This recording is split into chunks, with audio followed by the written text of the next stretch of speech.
You might be sitting on a small fortune right now and have absolutely no idea. Somewhere in a drawer, in a jewelry box, or at the bottom of a relative's belongings, there are old costume jewelry pieces that look like nothing but cheap trinkets. Pieces that nobody wants to wear, that look dated, occasionally even tacky by modern standards. And some of them are worth hundreds, thousands, or in the rarest cases, tens of thousands of pounds. The costume jewelry industry has a secret that it doesn't want you to know. The difference between someone who knows and someone who doesn't is what this video is entirely about. Starting with number 10. Number 10. Vintage Weiss rhinestone brooches and jewelry sets. Weiss was an American manufacturer of costume jewelry, but their pieces were exported extensively to the UK throughout the 1950s and 1960s. Brooches covered in rhinestones that catch the light, often in sets with matching clips or earrings, look like standard costume jewelry from an era nobody particularly values.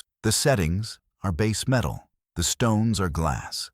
The whole aesthetic is deliberately affordable and fashionable for a specific moment, which is exactly why these pieces get left in boxes and priced at nothing. What the uninformed eye misses is that Weiss pieces, particularly those marked with the Weiss name, are now among the most actively collected pieces of vintage costume jewelry. A Weiss rhinestone brooch in good condition with original shine can sell for $150 to $600 at auction, depending on the complexity of the design and the condition of the stone. A matched set with clip earrings pushes considerably higher. The very thing that made it cheap when new is the exact quality that makes it valuable now. Number 9. Marcasite jewelry in any form. Marcasite, which is actually pyrite set into silver or base metal, looks like something from a 1920s or 1930s jewelry catalog. The stones are small, geometric, and arranged in intricate patterns. The overall effect is delicate and precise, but old-fashioned by contemporary standards, which is why marcasite pieces get left in jewelry boxes unworn and donated to charity shops where they sit ignored. Authentic marcasite jewelry from the Art Deco era, particularly pieces with good condition stones and maker's marks, is actively collected. A silver marcasite brooch with intact stones and clear hallmarks can sell for $200 to $200 at auction, depending on the intricacy of the design and the maker. The very precision that makes it look overly detailed is the exact quality that makes it valuable. Number 8. Trifari costume jewelry with maker's mark. Trifari was an American costume jewelry manufacturer that achieved significant status in its era. Brooches, necklaces, and bracelets marked with the Trifari name, particularly pieces from the 1940s and 1950s, look like standard colorful costume pieces to most. Base metal settings, glass stones, enamel work, nothing that screams value, which is why they get donated to charity shops and priced at 50p. Trifari pieces, particularly those in original boxes with clear maker's marks, are now actively collected by vintage jewelry specialists. A Trifari brooch in good condition with vibrant enamel or rhinestone work can sell for $100 to $500, depending on the design and rarity. Known Trifari styles push higher. The brand name that was meant to communicate affordable luxury is now what makes it valuable. Number 7. Celluloid and early plastic jewelry from the 1920s and 1930s. Pieces carved from celluloid, one of the first commercial plastics, in bright colors and carved designs, look cheap and disposable to modern eyes. The material feels fragile. The colors are garish by contemporary standards. The overall aesthetic is deliberately playful and affordable, which is why these pieces get left at the bottom of jewelry boxes for decades. Authentic celluloid jewelry from the 1920s and 1930s, particularly pieces in unusual colors or with intricate carved work, is a specialist collector category. Celluloid can be tested and identified. A carved celluloid brooch or bangle in a rare color, like marbled green or amber, with clear carved detail, can sell for $150 to $800, depending on condition and design complexity. The fragility of the material is the exact thing that makes surviving pieces valuable. Number 6. Enamel costume brooches from the 1960s and 1970s. Brooches with hand-painted or printed enamel designs, often depicting animals, flowers, or abstract patterns in bold colors, look like cheerful but cheap costume pieces. The enamel work is sometimes slightly rough or uneven. The base metal is obviously base metal. The designs are playfully colorful rather than refined, which is why these brooches get left in boxes and priced at nothing. What most people don't realize is that well-made enamel brooches from the 1960s and 1970s, particularly those by known British makers, are now actively collected as design artifacts of their era. A signed enamel brooch by a maker like Leah Stein, or from British makers in the same aesthetic, can sell for $80 to $400 depending on the design and condition. The playful, colorful quality that seemed cheap at the time is now what makes it desirable. Before we continue, if this is already making you think about specific pieces in your possession, subscribe now.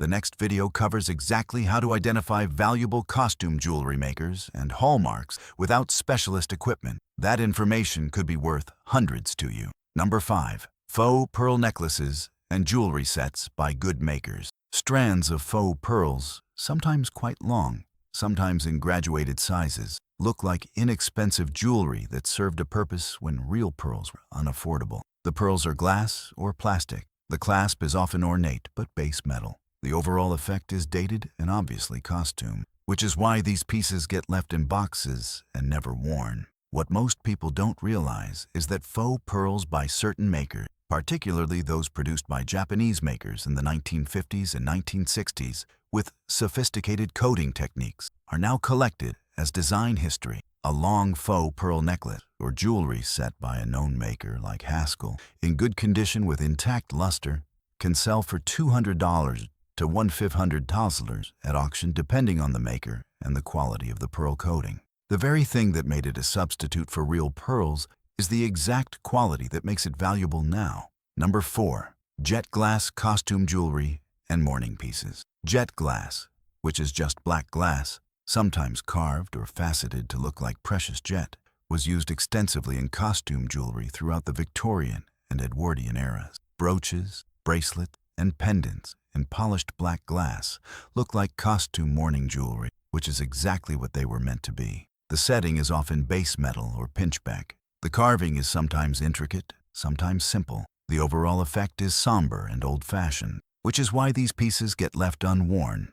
What most people don't realize is that jet glass pieces by certain makers, particularly those with intricate carving and signed or marked, are actively collected. A carved jet glass brooch in a precious metal setting with a maker's mark can sell for $150 to $200, depending on the quality of the carving and the maker. The somberness that made it appropriate for mourning is the exact quality that makes it valuable as historical design. Number 3. Lucite jewelry from the 1940s and 1950s. Lucite, which is acrylic resin, was used extensively in costume jewelry during and after World War II, when metal was rationed. Brooches, bracelets, and necklaces in clear, translucent, or opaque lucite, sometimes with embedded items like flowers or stars, look cheap and plastic to modern eyes. The material feels lightweight and disposable. The designs are often playful but unsophisticated, which is why lucite pieces get left in boxes.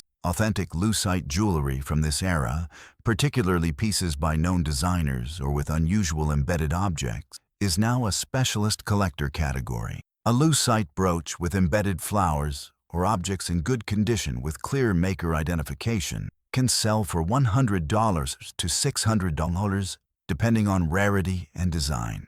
The very material that made it affordable during wartime is the exact thing that makes surviving pieces valuable. Number 2. Chatelaine costume pieces and brooch pins with unusual construction. A brooch pin that isn't a simple pin, but a complex construction with moving parts, multiple stones, or unusual fastening mechanisms, looks like a broken or overly complicated piece of costume jewelry. The construction is intricate.